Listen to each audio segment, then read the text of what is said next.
y hace que mantenga esta carga positiva y ocurra la meseta, ¿sí? Pero ¿qué pasa, chicos? Así como se mantiene la entrada de calcio a nivel de la meseta, los canales de potasio desde aquí ya están abiertos y van saliendo el potasio del espacio intracelular desde la zona 1, ¿está? Pero ¿qué pasa? A esta zona 1 lo llaman repolarización transitoria. ¿Por qué le llaman de esa manera? Porque se abren los canales de potasio. Ustedes saben que los canales de potasio son los que realizan o los encargados de generar la repolarización. Pero el canal de sodio no permite, o sea, perdón, el canal de potasio no permite que se mantenga esa repolarización, sino que más bien ella mantiene la meseta y por ende entonces la célula continúa positiva. Pero ven cómo a partir de la fase, esta es la fase 2, apertura de canales de calcio. Pero ven como en la fase 3, cuando ya hay cierre de los canales de calcio, esta célula declina totalmente otra vez su negatividad, o sea, empieza a ser más negativo. ¿Por qué? Porque empieza a salir de vuelta única y exclusivamente potasio. Pero como les digo, el potasio ya empieza, o sea, los canales de potasio se empiezan a abrir desde esa transición de la zona 0 a la zona 1. ¿Está? ¿Preguntas hasta aquí? ¿Quedó claro esto? Bueno, a ver, muy bien. ¿Qué pasa, chicos? En esta zona, que es la zona 4, aquí actúan canales sodio-potasio ATPasa, ¿sí? Para reestructurar todo eso, lo que es intracelular es intra, lo que es extracelular es extra, ¿está? Y también se dice que existen pequeños canales de calcio a este nivel, que la importancia en sí no es tan fundamental, porque esta es la fase de organización, ¿sí? ¿Qué pasa? ¿Por qué les puse esta imagen, chicos? Porque es claramente lo que ocurre en los antiarrítmicos. Recuerden que yo les dije que nosotros teníamos fármacos que actuaban a nivel de los canales de sodio, fármacos que actuaban a nivel de los canales de potasio, fármacos que actuaban a nivel de los canales de calcio y los beta bloqueadores que van a actuar de forma indirecta en el periodo refractario. ¿Está? ¿Sí? Entonces, de esa manera actúan las familias de los antiarrítmicos, ¿sí? Por ejemplo, la familia 1, que actuaban a nivel de los canales de sodio, ellos hacen con que esperen un ratito, les voy a admitir a los compañeros. Bueno, ellos hacen con que la entrada de sodio no sea, vamos a decir, no sea eficaz. Ellos bloquean los canales de sodio, impidiendo la entrada de sodio a nivel intracelular y haciendo con que el potencial de acción no se lleve a cabo, ¿sí? Voy a ver si es Luciana. No. Entonces, si no se lleva a cabo el potencial de acción, bueno, voy a volver a decirles. ¿Qué son las arritmias? Vamos a empezar por allí, ¿sí? Las arritmias cardíacas. Nosotros tenemos dos grandes grupos de arritmias cardíacas. Las taquiarritmias, que su nombre ya los dice, en donde el ritmo cardíaco está acelerado, y las bradiarritmias, en donde el ritmo cardíaco está retrasado, ¿sí? ¿Qué pasa? En la gran mayoría de las veces, las taquiarritmias se dan por autoexcitabilidad de regiones celulares que no debían de autoexcitarse. Por ejemplo, nosotros tenemos el nodo sinoauricular, ¿sí? O que es el marcapaso cardíaco que se encuentra a nivel del techo de la aurícula. Él es el marcapaso cardíaco por dos motivos. Porque él tiene una capacidad de autoexcitarse y por él ser más rápido de los demás puntos, ¿sí? ¿Cuáles son los demás puntos? El nodo auriculoventricular, el haz de His y las fibras Purkinje. Todas ellas tienen la misma capacidad de ¿qué? De autoexcitarse, pero el problema de ellas es que ellas se recuperan de esa excitabilidad en un tiempo, vamos a decir, más prolongado en relación al nodo sinoauricular. ¿Está? Entonces, por esa razón, el nodo sinoauricular, él es el marcapaso cardíaco. ¿Está? ¿Qué pasa, chicos? En la gran mayoría de las veces, las arritmias o las taquiarritmias, mejor dicho, tienen un potencial o una acción o un mecanismo de acción de reentrada, ¿sí? ¿Qué quiere decir esa reentrada? En donde esta célula, y eso les voy a decir ahora, existen dos tipos de células excitables a nivel cardíaco. Existen las alfa y las beta, ¿sí? ¿Por qué existen esos dos tipos de células? Porque ellas difieren en su capacidad de recuperarse y en su capacidad o sea, de pasar adelante esa excitabilidad. ¿Qué pasa? Las células, ahora mismo no recuerdo bien, pero es así. La primera, o sea, creo que era la alfa, si mal no recuerdo, después me corrigen. La alfa tiene una capacidad de enviar el estímulo de forma rápida, pero de recuperarse de esa excitabilidad de forma lenta, ¿sí? O sea, que ella envía, una vez que recibe estímulo, envía rápido, pero demora en recuperarse de esa excitabilidad, ¿sí? En cambio, la célula beta es su opuesto exacto, en donde ella demora en enviar la excitabilidad, pero ¿qué pasa? Ella se recupera rápida, ¿sí? Generalmente estas células tienen un predominio en cada sitio, ¿sí? ¿Qué ocurre? Cuando estas células se encuentran en forma concomitante dentro de un nódulo o de una célula excitable, ellas hacen con que generen un circuito de reentrada. ¿Por qué les digo circuito de reentrada? Eso les voy a tratar de dibujar. A ver, voy a ver si consigo hacer la pizarra aquí. ¿Ven todos, chicos, la pizarra? A ver, ¿me responden con mensajes? ¿Ven? Ok. Bueno, ¿qué pasa, chicos? Vamos a suponer que esta es la célula alfa. Aquí ya no me escribe. Ahí, alfa. Y esta es la célula beta. ¿Sí? Ahí está. Y vamos a suponer que esto es el nódulo sinoauricular. ¿Sí? Voy a ver aquí. Se ve todo blanco. ¿No se ve el dibujito? ¿No se ve el dibujito, chicos? Ese dibujito que les hice ahora se ve. Sí, profe, estoy viendo. Se ve. Ah, bueno, súper bien. ¿Qué pasa, chicos? Vamos a suponer que este es el nódulo sinoauricular, ¿sí? Y este era la célula, voy a tratar de hacer en otro color. Esta era la célula que tenía excitabilidad rápida y recuperación lenta, ¿sí? Y esta es la célula que tiene excitabilidad lenta y recuperación rápida. ¿Está? ¿Qué va a pasar si viene, ahora les voy a hacer en otro color? ¿Qué va a pasar si viene un estímulo a este nivel? ¿Sí? ¿Qué va a hacer la célula alfa? La célula alfa, ya que es una célula que estimula de forma rápida, ella va a agarrar y enviar el estímulo de forma rápida. ¿Sí? ¿Está?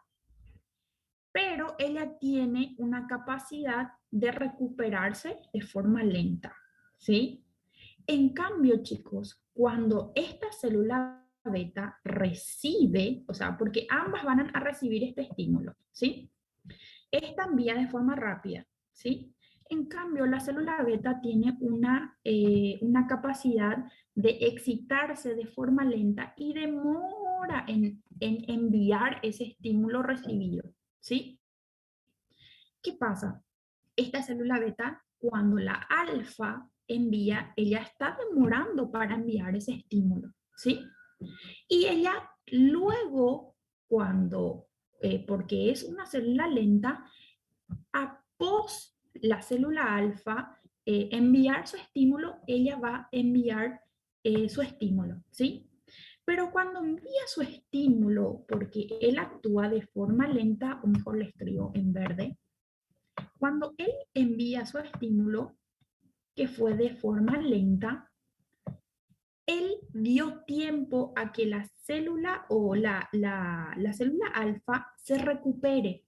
Entonces, aparte de enviar el estímulo para enfrente, ella también excita a la célula alfa. ¿Sí? ¿Está? Y se genera un circuito de esta manera. ¿Sí? Porque por eso le dicen de reentrada, porque cuando esta célula envía su estímulo, ella ya se espera para recuperarse, ¿sí? Ella trata de recuperarse y espera, ¿sí? Pero ¿qué pasa? Esta célula tiene una capacidad de excitarse de forma lenta, entonces cuando recibe el estímulo, él queda y luego envía su estímulo, ¿está? Chicos, ¿por qué hay ese giro? Porque recuerdan que la célula beta tiene una excitabilidad lenta, pero una recuperación rápida. ¿Está? O sea que cuando él envía su estímulo, él se recupera de forma rápida y vuelve a recibir el estímulo y recibe y vuelve a demorar para enviar esa excitabilidad y se genera un circuito entre ambos de excitarse sin parar, ¿sí? Lo que debía latir qué sé yo, a 10 latidos, les pongo un ejemplo, por minuto, esto se duplica, ¿sí? Y vamos a suponer en valores normales, una persona que late a, qué sé yo, 80 latidos por minuto, cuando tiene ambas células en el nódulo que estimula, este llega a duplicar su frecuencia cardíaca, ¿sí? ¿Por qué? Porque existen de formas anómalas estas dos células, ¿sí? Una que se estimula de forma rápida y otra que se estimula de forma lenta. Una que se recupera de forma lenta y una que se recupera de forma rápida, haciendo que ese mecanismo y la excitabilidad a este nivel no pare. ¿Está? Preguntas hasta aquí. ¿Alguien quedó con dudas en relación a esto? A eso nosotros le llamamos eh, acciones o mecanismos de reentradas nodales, ¿sí? Y es el mecanismo de prácticamente todas las taquiarritmias. ¿Ok? ¿Alguien está con dudas? Chicos, los mecanismos de reentrada pueden ser macro reentradas o micro reentradas, pero la fisiopatología es la misma en esta, ¿sí? ¿Está? ¿Por qué nosotros entonces utilizamos, esto es el ejemplo máximo, o sea, de las taquiarritmias, ¿sí? Existen, por ejemplo, solo para decirles, aparte de haber células anómalas, dos tipos de células anómalas en un mismo nódulo, también existen células que tienen, solo para que tengan idea, solo el sistema de conducción son células excitables, ¿sí? ¿Quiénes son ellas? El nódulo sinoauricular, auriculoventricular, haz de Higgs y fibras Purkinje. Ellos son las únicas células excitables, ¿está? Fuera de ellas no hay por qué haber células excitables. Entonces, vamos a suponer que a nivel auricular exista de forma anómala, fuera de esas áreas de excitabilidad, sitios que tienen esa misma capacidad. ¿Está? Si existen esos sitios, entonces ellos también van a actuar haciendo estas reentradas, ¿sí? y proponiendo las arritmias. ¿Está? ¿Preguntas hasta aquí?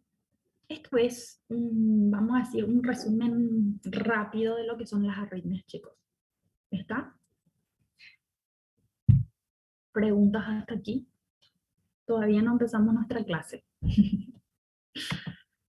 Bueno, vamos a seguir entonces. Voy a borrar esto. Voy a salir de la pizarra. Voy a compartir otra vez mi slide.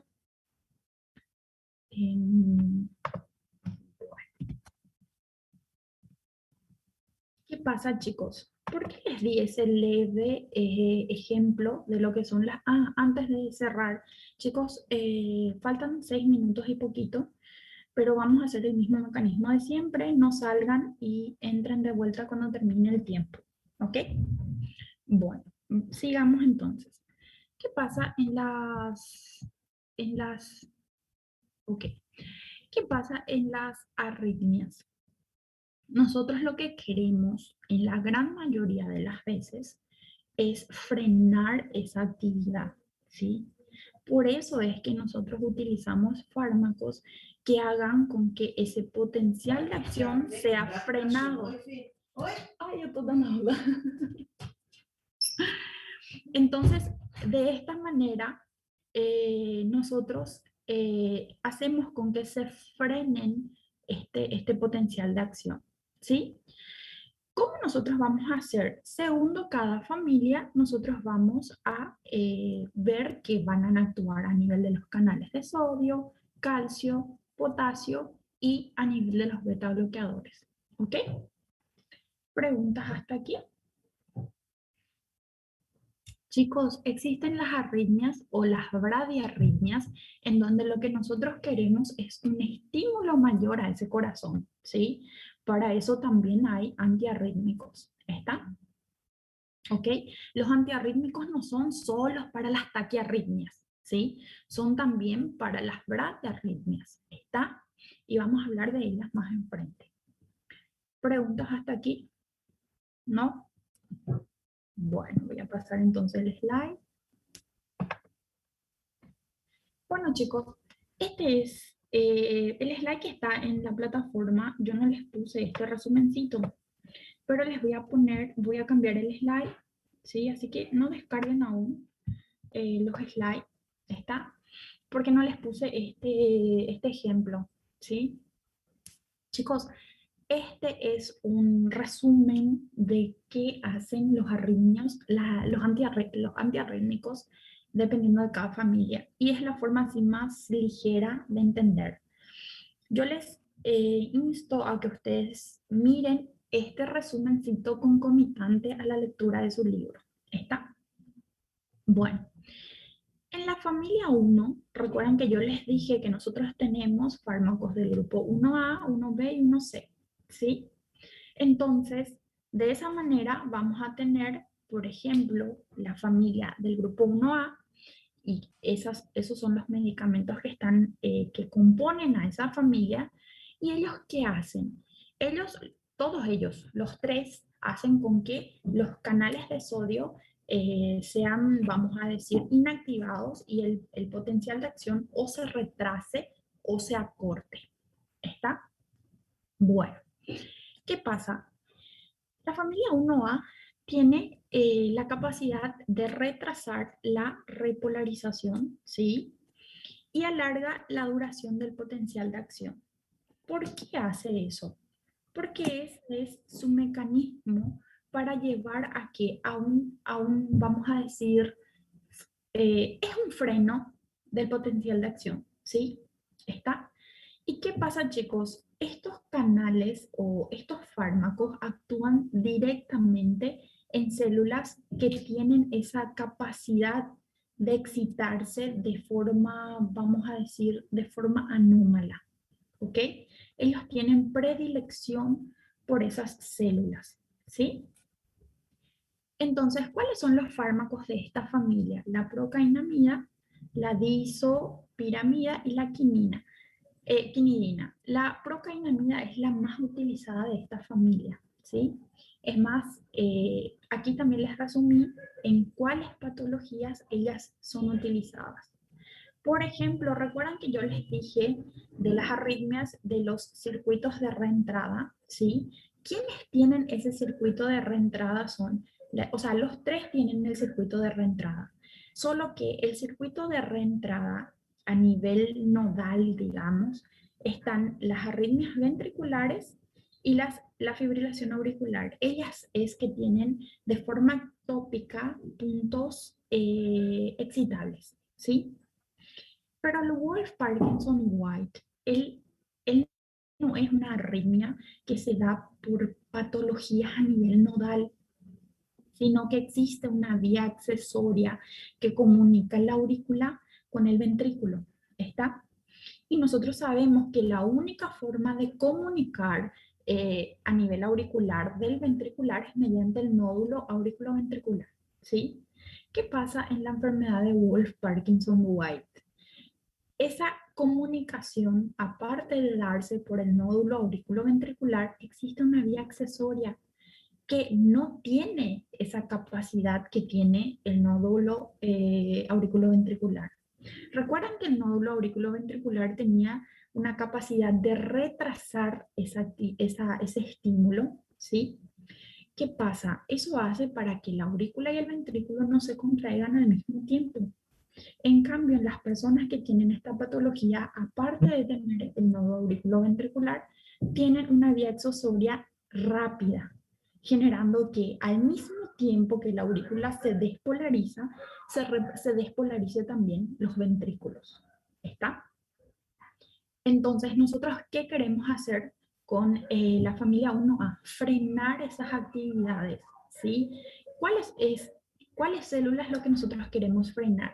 Las células que están de forma tópica actuando y las células que tienen ese estímulo o la capacidad de estimular de forma rápida. ¿Está? Falta un minuto.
Recording in progress.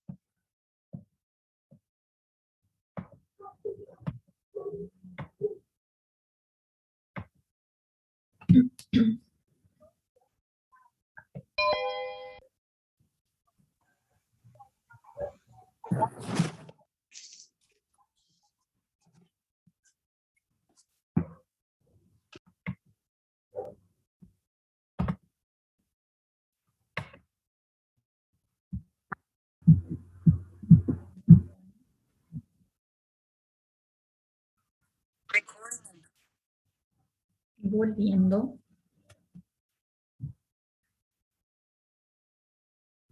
Bueno, chicos.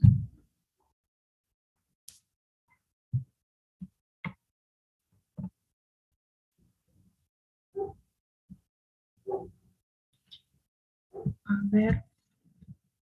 Preguntas en relación a los de la familia 1A. hasta aquí.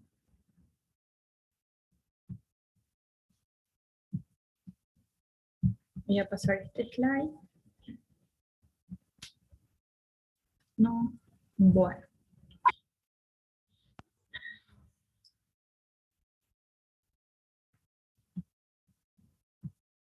Aquí. Aquí yo les puse todos los fármacos de cada familia, chicos. ¿Sí? Bueno. De forma bien detallada les puse en el slide la acción, cuál es sus reacciones adversas y en el resumen ya les coloqué inclusive en qué tipo de arritmias son utilizadas. Bueno, solo para recordar voy a mirar un poquito. La quinidina, hidroxiquinidina, procainamida. Son los 3 fármacos de la familia 1A. Bueno, las reacciones adversas que prácticamente todos los que tienen, o sea, esto de ahora en más, ¿sí? Les voy a ir repitiendo prácticamente de forma continua. ¿Cuál es la reacción adversa más temida? Porque, o sea, ¿qué nosotros queremos hacer en un ataque arritmia? Frenar ese corazón que está de forma anómala latiendo o excitándose de forma, vamos a decir, intensa, ¿sí? Entonces, ¿qué nosotros queremos hacer en las taquiarritmias? Frenar ese corazón, ¿sí? Lo que pasa es que en la gran mayoría, o sea, nosotros tenemos todo medicamento antiarrítmico cuando se inicie su uso y más aún estos medicamentos, cuando se usan de forma aguda y de forma intravenosa, nosotros tenemos que monitorar al paciente. ¿Por qué?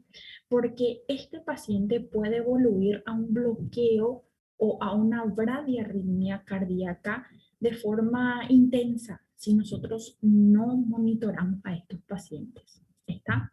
Entonces, prácticamente todas las arritmias que frenan el sistema cardíaco o el sistema nódulo, o sea, el sistema tanto extra como intra de conducción, nuestro mayor temor es hacer con que ese corazón frene de forma tan intensa generando bradicardias o un bloqueo atrioventricular, que es nuestro mayor miedo, ¿sí? Nosotros vamos a ver que los bloqueos son bradiarritmias, ¿sí? Eso les voy a volver a hablar cuando hablemos de los fármacos que actúan a nivel de las bradiarritmias. ¿Está? Las indicaciones de vuelta les voy a colocar generalmente en las fibrilaciones auriculares, ventriculares y en el Wolf Parkinson White que tenía una vía accesoria que comunicaba la aurícula con el ventrículo. ¿Está? ¿Preguntas?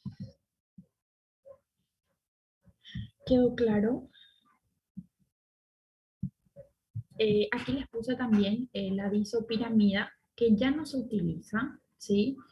Pero como en el libro lo menciona, yo traté de colocarlos. ¿Está?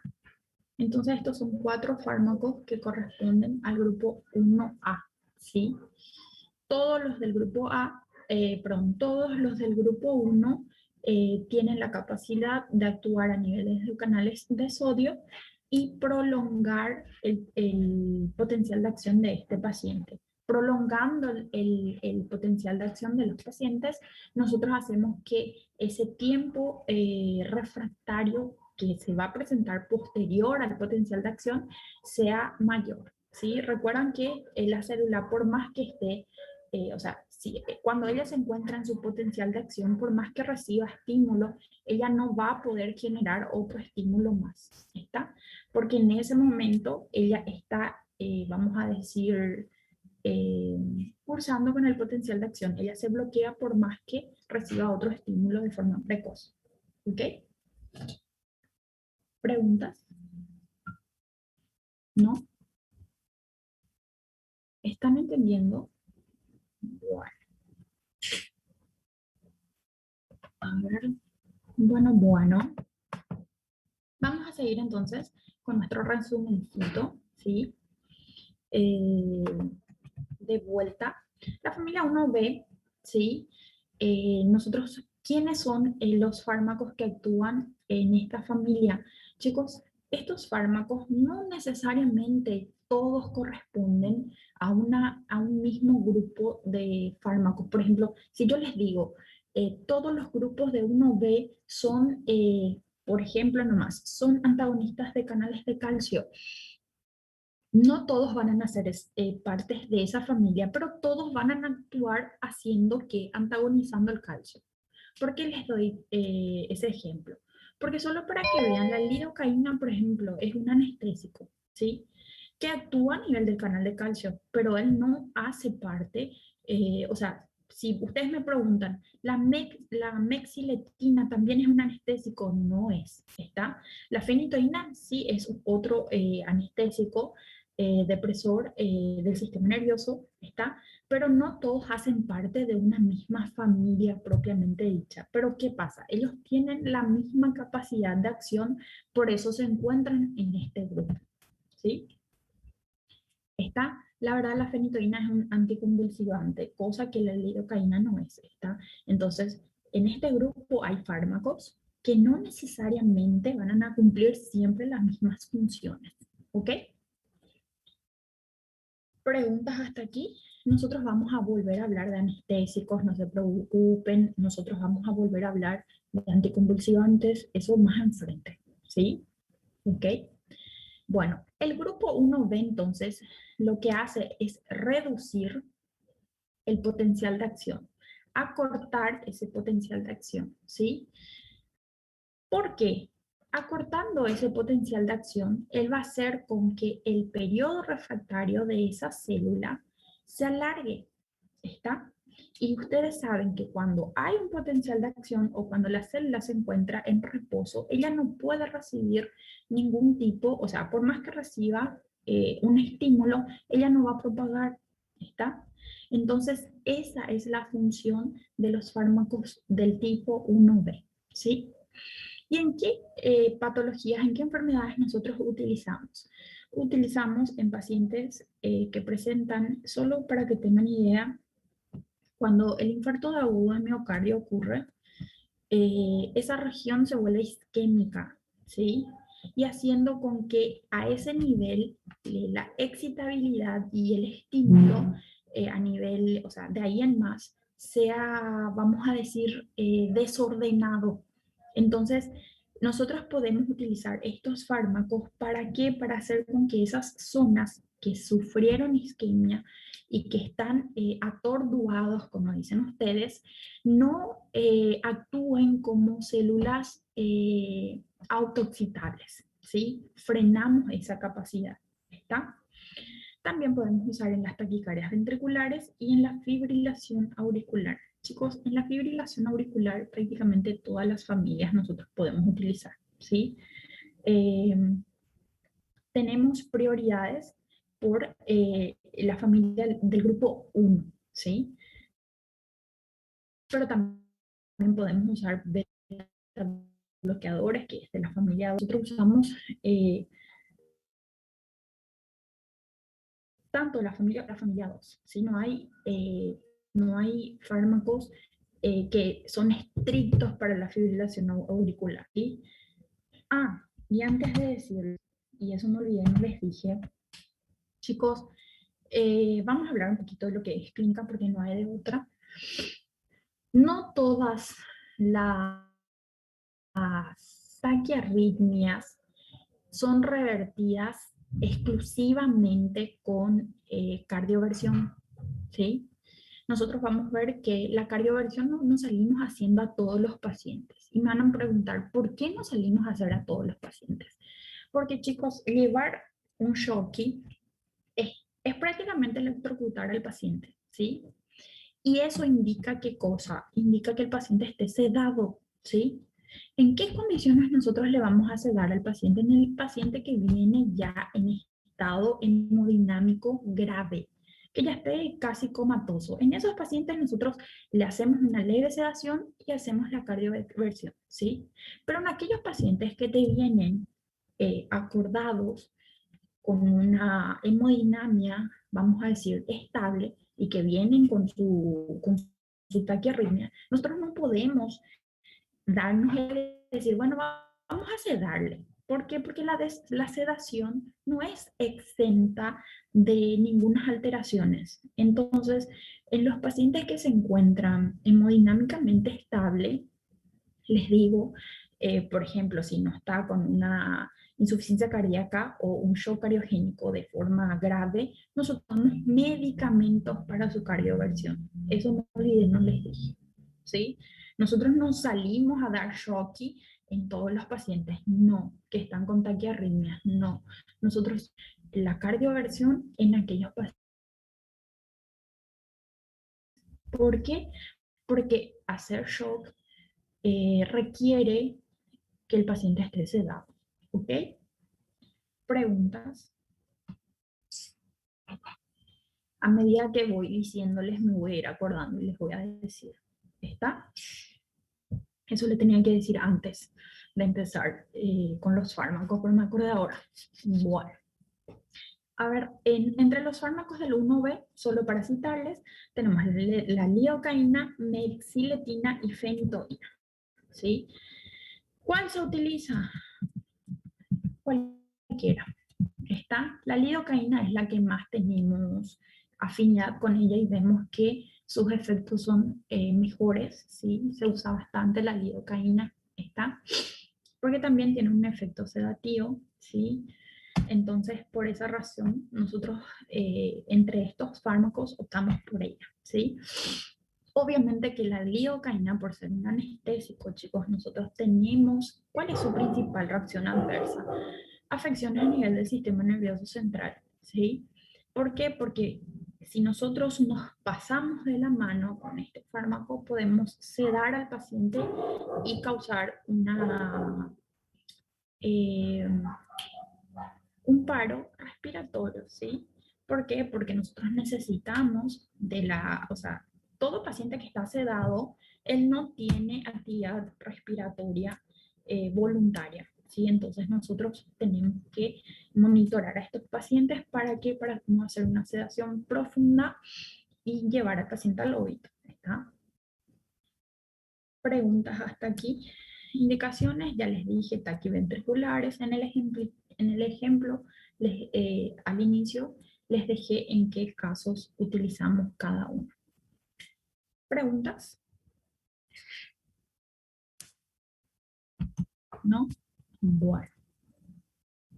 En este grupo, solo para citarles de vuelta, lidocaína, mexiletina, Bernacalán, el libro lo cita. Yo personalmente nunca vi que se use este fármaco. Está, pero les puse porque también estaba en el libro, ¿ok? Creo que ni hay su presentación aquí por Paraguay, ¿está? Hay ciertos fármacos que nosotros vamos a ver en libros, pero que ustedes van a ver que sus presentaciones hay en países que no hay, ¿está? Bueno, les cito porque está en el libro, ¿sí? Pero prácticamente esa es la acción, o sea, las acciones son las mismas, acortar el potencial de acción, ¿sí? A ver si consigo pasar. Grupo C, volvemos a nuestro querido resumencito. Me gustó bastante este resumen porque les va a facilitar bastante a ustedes en el momento de la lectura. Bueno, el grupo 1C, chicos, ellos, su acción es reducir la velocidad de conducción, ¿sí? De los tres, o sea, como ustedes pueden ver, los tres, su principal función es hacer que se alargue el periodo refractario, que se alargue ese potencial de acción. ¿Para qué? Para que en ese mismo periodo, por más que haya una nueva excitabilidad, esa célula no responda a esa excitabilidad. ¿Está?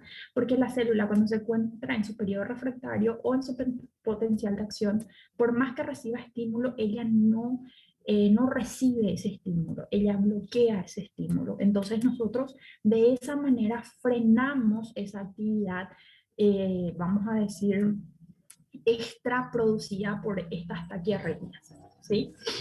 Entre ellos tenemos la propafenona, flecainida y encainida.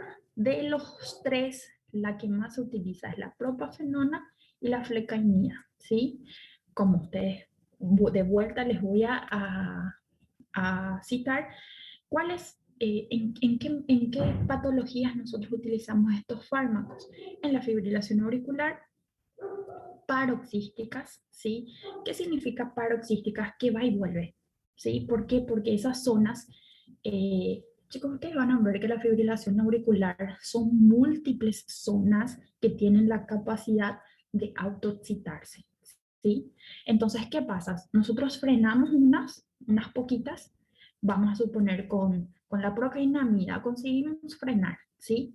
Pero existen otras que son tan, vamos a decir, tan cabezaduras, que por más que haya un pequeño freno o una inhibición de los canales de sodio, ellas tienen esa capacidad de poder revertir la acción de esos fármacos, ¿sí? Entonces, generalmente cuando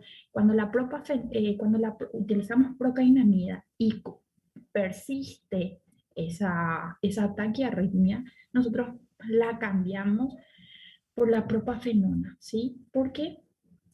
Porque o sea, es el caso de una fibrilación auricular en donde los sitios de autoexcitabilidad son, vamos a decir, son muy cabezaduras, por así decirles, pero la verdad es que tienen una alta excitabilidad y a veces con pequeñas cantidades de sodio, ellas consiguen generar un potencial de acción. ¿Está? ¿Preguntas hasta aquí? ¿No? La propafenona, chicos, déjenme ver, inclusive el paciente puede tomar en la casa. A ver. Sí, la propafenona el paciente lleva y toma en la casa, ¿sí? Porque nosotros vamos a ver más enfrente, eh, cuando hablemos, así, ligeramente les voy a hablar de los beta bloqueadores, ¿sí? Y preguntas hasta aquí, chicos, hasta la familia 1C, ¿no? Bueno, chicos, ¿qué pasa? Hay veces que nosotros, como ya le estaba mencionando, las arritmias ellas, hay veces que nosotros utilizamos fármacos antiarrítmicos, pero no conseguimos revertir esa arritmia, ¿sí? Esa arritmia se mantiene igual utilizando fármacos antiarrítmicos, ¿sí? De ahí el nombre fibrilación auricular paroxística, ¿sí? ¿Por qué eso ocurre, chicos? Es que hubo ya tanta lesión a nivel auricular, que estas células excitables, o sea, estas células lesionadas, pierden esa capacidad de, ¿cómo les puedo decir? Pierden esa capacidad de responder a fármacos, ¿sí? Solo para que tengan, voy a admitir a uno. Me apareció uno, pero salió de vuelta. Chicos, solo para que ustedes puedan entender. Para que haya respuesta de estos fármacos a nivel cardíaco, tiene que haber vascularización a ese nivel, ¿sí? ¿Qué quiere decir? Que vamos a suponer es una zona fibrótica, ¿sí? Y dentro de esa zona fibrótica hay una disminución, esperen un ratito, no, es de este grupo, bueno, hay una disminución a nivel de la perfusión de esas células y esas células pierden la capacidad de qué? De estimular o sea, de excitarse y de conducir ese potencial de acción, ¿sí? Cuando existen varias partes a nivel auricular o ventricular de esas zonas isquémicas, nosotros tenemos una mayor probabilidad que esas zonas isquémicas no respondan a estos fármacos. ¿Por qué? Porque en esas zonas llega poco fármaco, ¿sí? Y Por ende, hace con que por más que ese paciente toma dosis plenas de todos estos fármacos antiarrítmicos, las arritmias persistan, ¿sí? En esos casos, chicos, cuando nosotros perdemos la capacidad de poder revertir esa arritmia con el uso de estos fármacos, entonces nosotros decimos, bueno, no podemos revertir esta arritmia, entonces, ¿qué vamos a hacer para aumentar la sobrevida de estos pacientes y para hacer que estos pacientes no vengan con frecuencia al hospital por culpa de su arritmia? La arritmia tiene dos grandes, vamos a decir, villanos, dos grandes problemas, ¿sí? El primero es la arritmia en sí, en donde el corazón no late a un ritmo, vamos a decir, organizado. Ese es el primer problema. ¿Qué nosotros hacemos con estos fármacos? Tratamos de mejorar el ritmo cardíaco, ¿sí? Tratamos de hacer con que esa arritmia sea minimizada, ¿sí? Cuando nosotros no conseguimos hacer con que las arritmias sean frenadas con fármacos, entonces nosotros decimos, bueno, hasta aquí llegó mis ganas de revertir esta arritmia, vamos a pasar a hacer ¿qué cosa? Lo secundario, que es controlar la frecuencia cardíaca, porque son esas dos, vamos a decir, estructuras dentro de las arritmias que llevan a una descompensación de los pacientes. ¿Está? Entonces, cuando nosotros ya no somos capaces de revertir esa arritmia, de hacer con que ese corazón vuelva a tener un ritmo organizado, entonces nosotros lo único que hacemos es corregir la frecuencia cardíaca. ¿Está? ¿Cuáles son los fármacos que nosotros utilizamos para corregir esa frecuencia cardíaca? Son la familia del grupo 2, que son los beta bloqueadores. Recuerdan que ellos actuaban a nivel de los receptores beta, también podían actuar a nivel de los receptores alfa, pero aquí lo que nos importa realmente son los beta selectivos. ¿Por qué? Porque en la arritmia lo que nosotros queremos es frenar esa frecuencia cardíaca. ¿Y a quién lo utilizamos? A los beta bloqueadores. ¿Está? ¿Preguntas hasta aquí? ¿Quedó claro entonces? Chicos, no siempre, ustedes por ejemplo, van a llegar a ver a veces en sus consultorios, y eso era algo que a mí me asustaba cuando yo empecé a ejercer recién, a mí me asustaba ver una fibrilación atrial en un paciente que estaba compensado y yo decía, Dios mío, ¿cómo la gente le deja salir del hospital? Porque es así, a veces no hay medicamento que revierta esa fibrilación auricular y lo que nos trata, o sea, lo que nos resta por hacer es nada más que disminuir la frecuencia cardíaca de ese individuo y anticoagular, ¿está? Porque ese corazón ya no responde a fármacos que hagan esa reversión de la arritmia, ¿ok? ¿Sí? Bueno, pasamos entonces a la familia 3. Bueno. Y eso es algo que nosotros, chicos, nosotros, cuando ustedes salgan y empiecen a ejercer, van a ver tantas cosas que ustedes van a pensar que está errado, pero con la práctica uno adquiere ese conocimiento y ve que hay cosas que da para hacer y hay cosas que nosotros hacemos un tratamiento paliativo, por así decirlo, ¿sí? Está bueno. El siguiente grupo es el grupo de la familia, o sea, el grupo 3, que van a actuar explícitamente en los canales de potasio, ¿sí?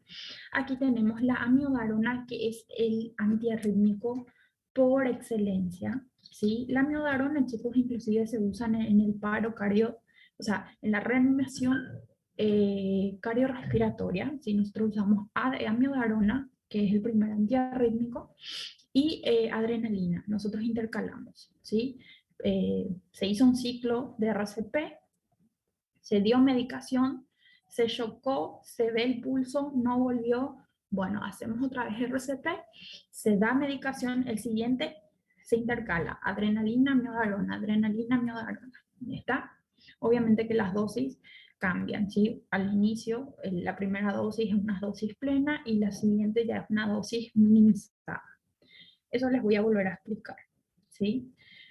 La miodarona, chicos, actúa a nivel de los canales de potasio. ¿Y qué hacen ellos? Prolongan la repolarización, ¿sí? ¿Para qué? Para que de esa manera, ¿qué vamos a hacer? Prolongar el potencial de acción y por más que haya estímulo, esta célula no responda a ese estímulo. ¿Está? Esa es la principal acción del grupo 3, ¿sí? ¿En qué patologías vamos a usar? ¿En qué arritmias vamos a usar? Las mismas. Fibrilación auricular, ven, hasta aquí casi todas las medicaciones pueden usarse en las fibrilaciones auriculares, ¿sí? Taquicardia supraventricular, las taquicardias supraventriculares, entre ellas nosotros tenemos la Torsades Point, tenemos también el Wolff Parkinson White, que son todos taquisupras, ¿sí? Y causadas también por personas jóvenes que abusan con el alcohol, ¿sí? Si es que chicos, si abusan bastante con el alcohol, cuídense de las taquis supraventriculares, ¿está? Bueno, solo para hablarles un poquito más de la miodarona, porque ella es prácticamente el fármaco más utilizado de este grupo. La miodarona, chicos, es un fármaco, como su nombre dice, amioda. Tiene yodo en su interior, ¿sí? Entonces, este fármaco, chicos, nosotros tenemos que tratar de usar con cautela en dos tipos de pacientes. En pacientes con hipotiroidismo y pacientes con hipertiroidismo. ¿Está? ¿Preguntas hasta aquí? Voy a ver si me olvidé de algo.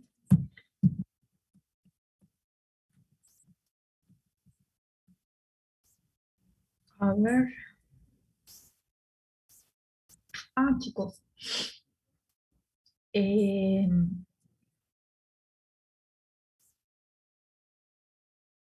Estoy leyendo solo para ver si no me olvidé algo. Chicos, eso es algo, yo no recuerdo si yo ya les dije, o sea, no les dije todavía, porque algunos nomás fueron mis alumnos de fisiopato, pero recuerdan que pacientes con hipertiroidismo podían presentar arritmias.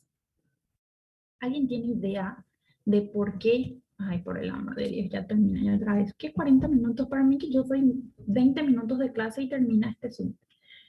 Bueno, chicos, volviendo. ¿Alguien tiene idea? Les quité del slide. ¿Alguien tiene idea de por qué un paciente con hipertiroidismo tiene arritmias? Acá en el chat espero respuestas. Acorden y respóndame. Ahora pasó de ser una clase pasiva a ser una clase activa. Vamos, chicos, alguien responde y por favor, mis alumnos respondan si tengo algún alumno que está presente, que era mi alumno de fisiopato, por favor no me haga pasar vergüenza y me responda por qué el paciente con hipertiroidismo puede tener taquiarritmias o el paciente que cursa con una tormenta tiroidea. Bueno, a vos te perdono porque no fuiste mi alumna Raila. Y no puede ser que no haya ni una alumno mío participando en mi clase de arritmias. Bueno, no, silencio total. Bueno, chicos, es lo siguiente. ¿Qué pasa? Las hormonas tiroides, ellos hacen con que las catecolaminas y sus receptores tengan mayor afinidad. ¿Está? ¿Sí? O sea que si aumentan hormonas tiroides, por más que haya pocas catecolaminas, esas catecolaminas son suficientes para generar toda acción adrenérgica. ¿Por qué les digo toda acción adrenérgica? Porque ellas se van a unir a sus receptores de forma tan intensa y generar tanto estímulo gracias a las hormonas tiroides, ¿sí? Es por eso que cuando nosotros, vamos a decir, damos la miodarona también, nosotros hacemos que si se encuentra el paciente con niveles elevados vamos a suponer, de hormonas tiroides, nosotros vamos a desplazar esa, esa acción de las hormonas tiroides, hacer con que sus receptores con las catecolaminas sean muy, vamos a decir, muy fija, ¿sí? O sea, muy intensa, ¿sí? Por eso la miodarona también se puede utilizar, por ejemplo, en el caso, tratamos de evitar, porque, ¿qué pasa? ¿Por qué tratamos de evitar en los pacientes con hipertiroidismo o hipotiroidismo? Porque el paciente que tiene hipertiroidismo está loco para producir hormonas T3 y T4. Y si él está loco para producir hormonas T3 y T4, si nosotros le damos yodo, más va a producir. Y la miodarona que tiene yodo, ¿sí? Y me van a decir, profe, ¿y por qué no le damos a los pacientes con hipotiroidismo miodarona? Por la siguiente razón. Porque los pacientes que están con una hipofuncionalidad de la tiroides, ellos ya no están produciendo, ¿sí? Si ustedes le dan yodo a una persona que no produce hormonas T3 y T4, lo que van a generar es una depresión mayor a esa glándula. ¿Está? Entonces, nosotros tratamos de utilizar de forma cautelosa o evitar su uso en los pacientes que tienen un hipertiroidismo no controlado o pacientes hipotiroides no tratados. ¿Está? Entonces, en esos dos pacientes nosotros evitamos la amiodarona. Daniela, ahí sí. Sí, justamente porque aumenta la afinidad de las catecolaminas a sus receptores. Esa es la principal función. Daniela, vos eras mi alumna, ¿sí? No, ainda no. Primera Ah, vez. ok.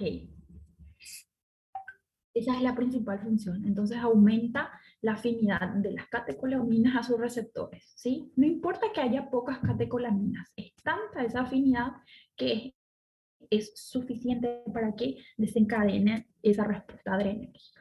¿Está? ¿Preguntas hasta aquí? ¿No? Bueno, en relación a la... Ah, casi me olvido. La amiodarona, en este grupo está la amiodarona, esperemos un ratito, solo para definirle. Sí, amiodarona, así, los demás son pocos utilizados, ¿sí? La amiodarona sí se utiliza bastante. ¿Qué pasa, chicos? Existen otros grupos de antiarrítmicos como el sotalol, que también actúa a niveles de los canales de potasio. La misma cosa actúa, ¿sí? No le mencionó aquí, pero bueno. A ver, solo pasando. El sotalol también es bastante utilizado, ¿sí? Eh, Nosotros utilizamos también en las arritmias o sea, el sotalol, lo malo del sotalol, él es un antiarrítmico bastante bueno, solo que hay pocos estudios en relación a todas las arritmias. En cambio, el amiodarona tiene más estudios y se ve que los pacientes respondieron en varias arritmias bien al amiodarona. ¿Está? Por eso es que no es el mejor antiarrítmico la miodarona, no lo es. Pero ¿qué pasa? Sus estudios son mayores y de más personas, por esa razón es un fármaco bastante utilizado, ¿sí? Él no es el mejor antiarrítmico, pero porque se lo estudió y se hizo estudios con varias personas de diferentes arritmias y se vio que hay una respuesta en todas ellas es que se utiliza de forma más amplia. ¿Está? Preguntas. Dofechilida y butilida es todo del grupo del sotalol. ¿Está? Bueno, chicos, vamos a pasar al grupo 4. El grupo 4 son los antagonistas de canales de calcio, ¿sí? Y aquí nosotros tenemos los hidropiridínicos y no hidropiridínicos. ¿Está? Eso les puse, chicos, me olvidé, no les puse antagonistas de canales de calcio en el slide de vasodilatadores. Ahora, ayer me di cuenta y les amplifiqué la clase de vasodilatadores y les coloqué los antagonistas de canales de calcio. Entonces, todas las personas que ya descargaron la clase de vasodilatadores, ahora actualicé el slide y les puse los antagonistas de canales de calcio ahí. ¿Está? Bueno. ¿Qué pasa, chicos? El verapamil y diltiazem son bloqueadores de canales de calcio y ellos actúan a nivel de la meseta cardíaca. Solo les voy a mostrar de vuelta el dibujito. Aquí actúan ellos, ¿sí? O sea, que hacen que esta meseta no sea tan amplia, ¿sí? Y negativizan de forma más rápida este potencial de acción, ¿sí? Esa es su forma de actuar, ¿está? Pero chicos, quienes hacen eso son exclusivamente el verapamil y diltiazem, ¿está? La amlodipina, la nifedipina, que también son antagonistas de canales de calcio, no hacen esa acción, ¿está? Entonces, dentro de los canales de calcio se encuentran los dihidropiridínicos y los no hidropiridínicos, ¿está? Justamente eso en alguna parte está aquí.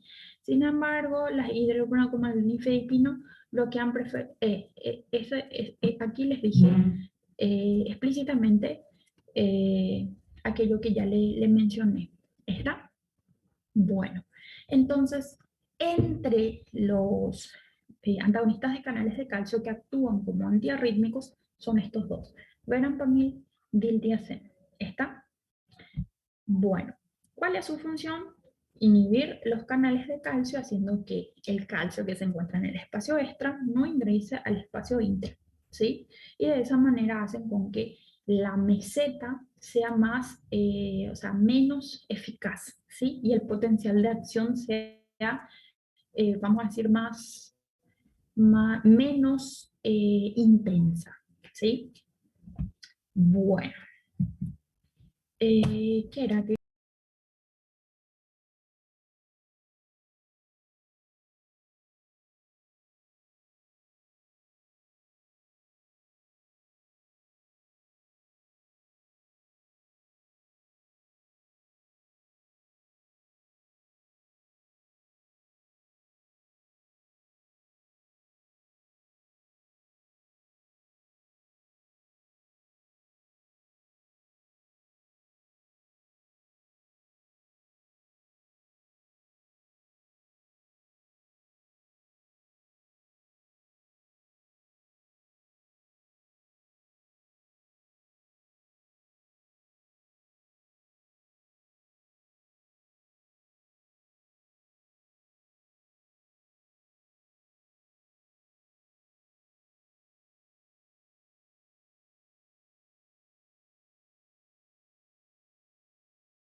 Recording in Ya vamos progress. a terminar, chicos. Falta solo bloqueadores de canales de calcio.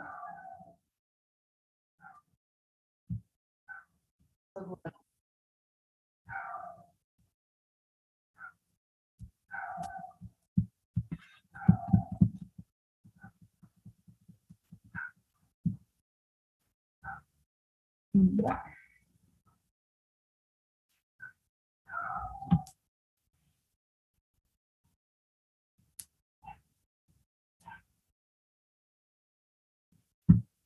A ver. Entraron 10 nomás ya. Bueno.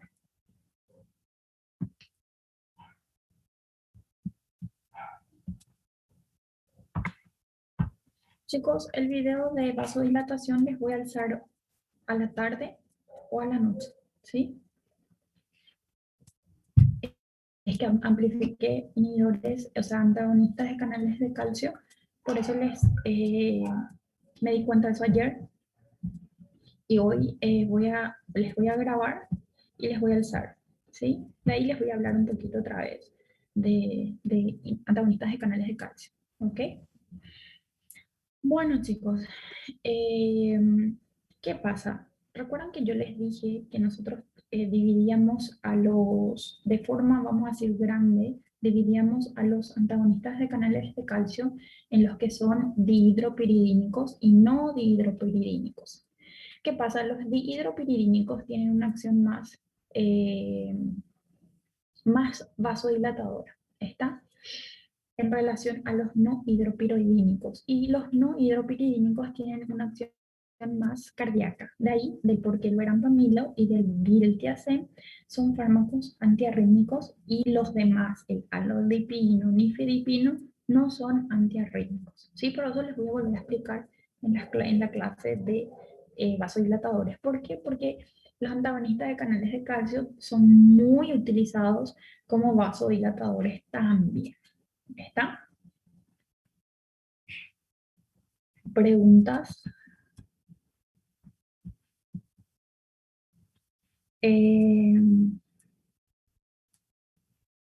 Solo voy a poner el ejemplito que les dije.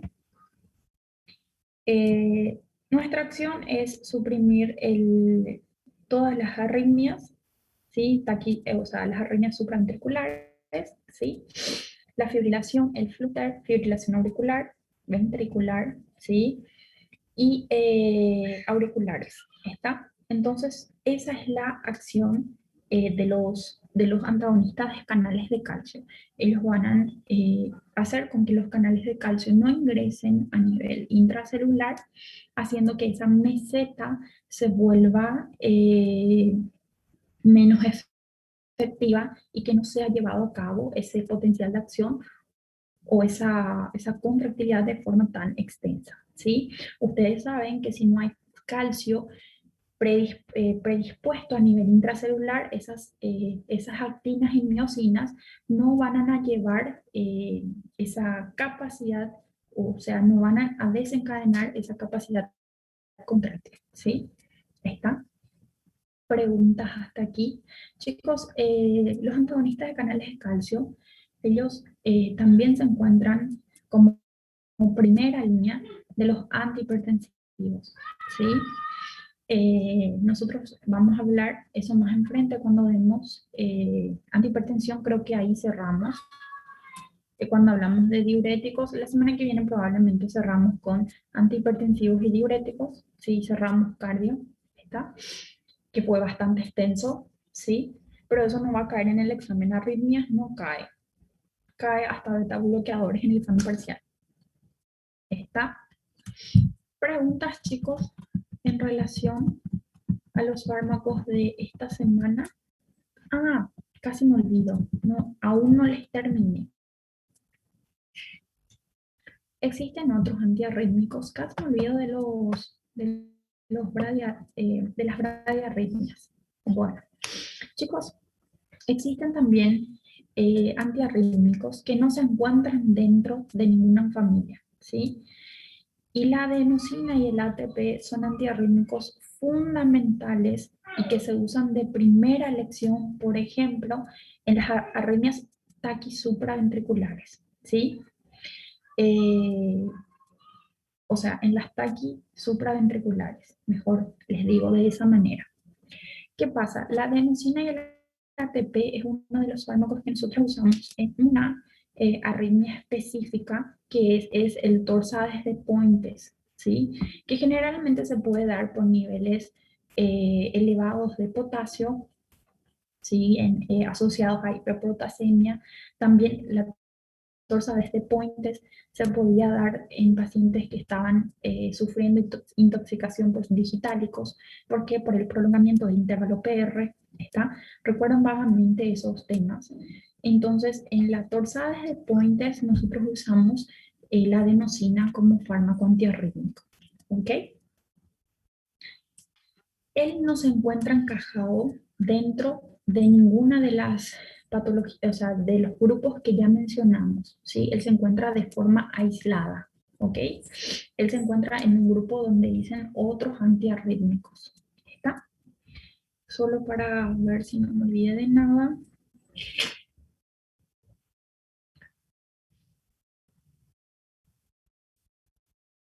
Sí, exactamente. Entonces, la adenosina y el ATP generalmente ellos se utilizan, como ya les mencioné, en la taquisupra, específicamente en el torsades de Pointes, ¿sí? Para que en el caso de la torsades, para hacer con que ese periodo o los niveles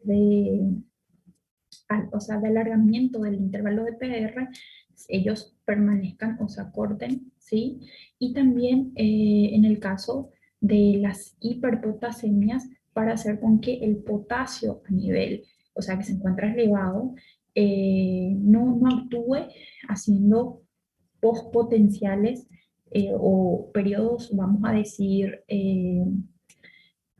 o sea, inhibe prácticamente la entrada de potasio a nivel, o sea, la salida de potasio a nivel del espacio intra al espacio extra, haciendo que los niveles de potasio no interactúen y no mantengan esa arritmia cardíaca.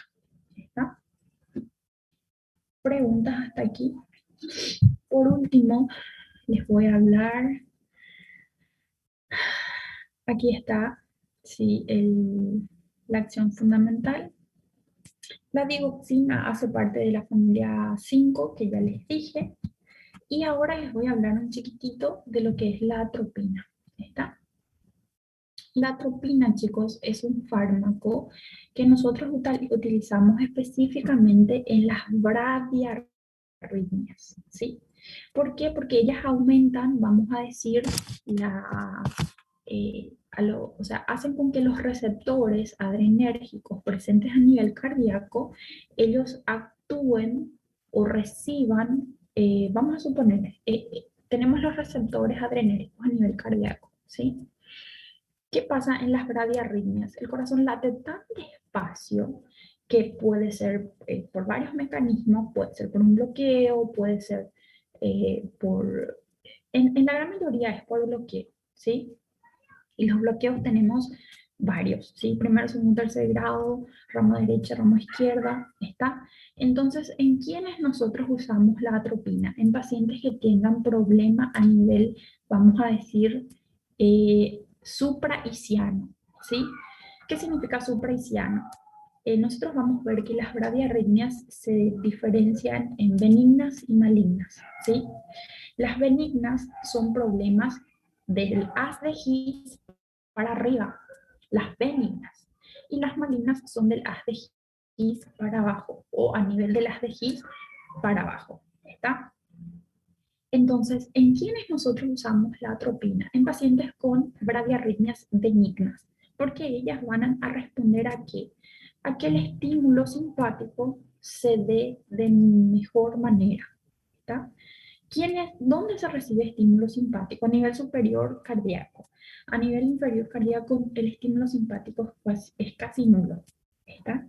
Entonces, nosotros usamos la atropina prácticamente en las bradiarritmias supraisianas, que generalmente responden cuando hay un mayor estímulo simpático. ¿Quién hace eso? Es la atropina. ¿Está? ¿Preguntas? Hoy están más callados de lo normal. 9 nomás ya luego está. De los 20 y de los 70 que tenían que estar en mi clase, por lo visto todo el mundo estaba durmiendo. Bueno, chicos, preguntas en relación a atropina. Aquí les dejé la dosificación, ¿sí? De cada fármaco. No les voy a exigir que sepan de memoria la dosis de cada una, ¿está? Eh, y eso es todo, chicos, prácticamente de los fármacos antiarrítmicos, ¿sí? Prácticamente todos son para las taquiarritmias, con excepción de la atropina que nosotros usamos en las bradiarritmias. Preguntas, los 9 que restaron. ¿Quedó claro? Nadie responde. Bueno, chicos, vamos a dejar la clase por aquí. Yo les voy a alzar hoy la clase, la videoaula de vasodilatadores, ¿sí? Que incluye, quiero que vean este video porque eh, en esa semana yo les puse vasodilatadores y como estaba tan atareada, pensé que les puse los antagonistas de canales de calcio y cuando ayer me puse para grabar el video me di cuenta que no había antagonistas de canales de calcio, que es uno de los principales vasodilatadores, entonces ahí me puse a hacer el slide de vuelta de antagonistas de canales de calcio que está ya en la plataforma. No, no va a caer. Arritmias no va a caer en el antiarrítmicos, no cae en el primer examen parcial. Hasta beta bloqueadores va a caer, ¿sí? Pero también entra de los temas que nosotros desarrollamos ahora, lo que va a entrar, sí, porque hace parte de la familia, son los antagonistas de canales de calcio, que a mí se me olvidó totalmente, no sé cómo, hice mi slide, estaba tan atareada en esa semana que se me olvidó, no les puse antagonistas de canales de calcio. Pero los antagonistas de canales de calcio que cae entre los vasodilatadores no es, o sea, no entra arritmias, ¿sí? Entra como vasodilatadores. ¿Está? ¿Preguntas? ¿Quedó Ela claro? de piridina vai cair como um vasodilatador, né? ¿Cómo? A de piridina e esses Dihidro outros y aí vai no cair. dihidro. Ahí, o sea, chicos, hoy les voy a grabar el video, ¿sí? Probablemente ahora cierro con ustedes y ya les grabo. Porque, ¿qué pasa? Eh, los antagonistas de canales de calcio nosotros estudiamos a fondo dentro de los vasodilatadores. Como antiarrítmicos nosotros solo usamos los no dihidropiridínicos, que son prácticamente dos, ¿está? Entonces, ahí les voy a hablar específicamente por qué se llaman así y demás, ¿sí? Y ese video le alzo hoy, ¿está? Preguntas, arritmias no entra, ¿sí? No se preocupen. En el segundo examen parcial tendrán tiempo suficiente para leer arritmias. Pero les digo, chicos, si ustedes estudian de esta manera, que es más ágil, dividiéndola por familias y viendo en qué canal actúan cada, es mucho más llevadero este tema. ¿Está? Bueno, chicos, cerramos por aquí entonces hoy. Nos vemos la semana que viene. ¿Está? Chao, chao, chicos. Tchau, prof. Nos vemos. Estudien para la semana que viene. Le voy a preguntar antes de cerrar, le voy a preguntar a Luciana qué horario quieren la prueba. ¿Van a querer rendir de mañana o por la tarde?